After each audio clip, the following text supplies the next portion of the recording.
এই রেসিপিটি দেখার পর তো পুরাই মাথা নষ্ট হয়ে গিয়েছে আমার। একটা নুডলসের রেসিপিতে ২ মিলিয়নের উপরে ভিউ হয়েছে। আর এটা দেখার পর তো শুধু আমি ভাবতেছি আমি কখন করব এই রেসিপিটা আর কখন আপনাদের সাথে শেয়ার করব।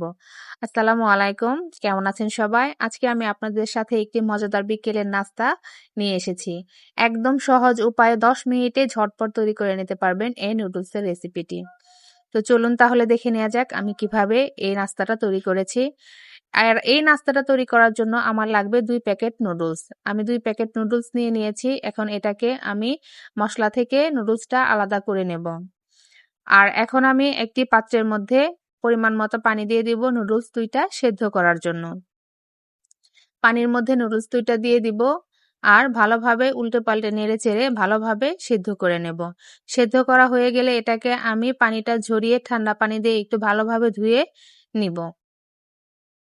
তারপর এই নুডলসের মধ্যে আমি দিয়ে দিব ৩টা ডিম। আর ৩টা ডিমের শুধু সাদা অংশ দিয়ে দিব আর কুসুমটা আমি আলাদা করে রেখে দেব। তো দেখুন আমি কিভাবে করতেছি। এভাবে করে কুসুমগুলোকে আমি আলাদা করে নেব আর ডিমের সাদা অংশগুলো দিয়ে দিব। ডিমগুলো দিয়ে দেওয়া হয়ে গেলে এখন আমি এর মধ্যে দিয়ে দিব নুডলসের যে প্যাকেটের মশলাটা ছিল ওইটা।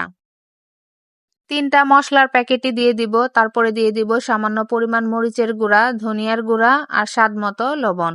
দিয়ে আমি সবকিছু একটু ভালোভাবে মিশিয়ে নেব।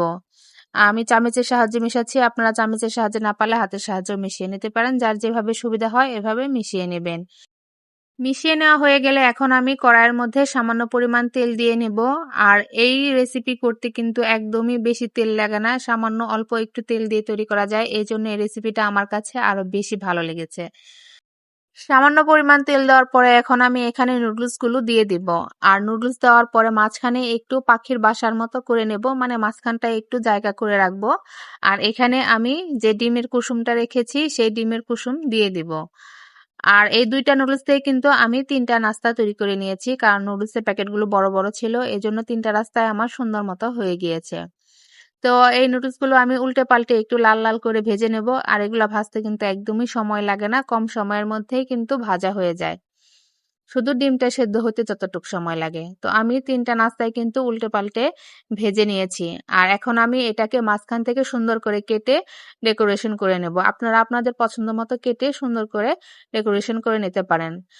একদম ঝটপট অল্প সময়ের মধ্যেই কিন্তু নাস্তাটা তৈরি হয়ে গিয়েছে। এটা কিন্তু আপনারা বিকেলের নাস্তায় বা কোনো মেহমান আসলেও ঝটপট তৈরি করে দিতে পারবেন। একদম সহজ আর একদম ইজি একটা রেসিপি, যে কেউ যে কোনো সময় তৈরি করে নিতে পারবেন। তো আমি একটু সস দিয়ে দিলাম উপরে দেখার সৌন্দর্যের জন্য। অবশ্যই বাসায় আপনারা একবার ট্রাই করে দেখতে পারেন। অসম্ভব মজাদার একটি রেসিপি। আমার রেসিপিটা ভালো লেগে থাকলে অবশ্যই একটি লাইক এবং কমেন্ট করে দিবেন। আর এই ধরনের মজার মজার সহজ সহজ রেসিপি দেখার জন্য অবশ্যই আমার চ্যানেলের সাথে থাকবেন। ভালো থাকবেন সবাই। আল্লাহ হাফেজ।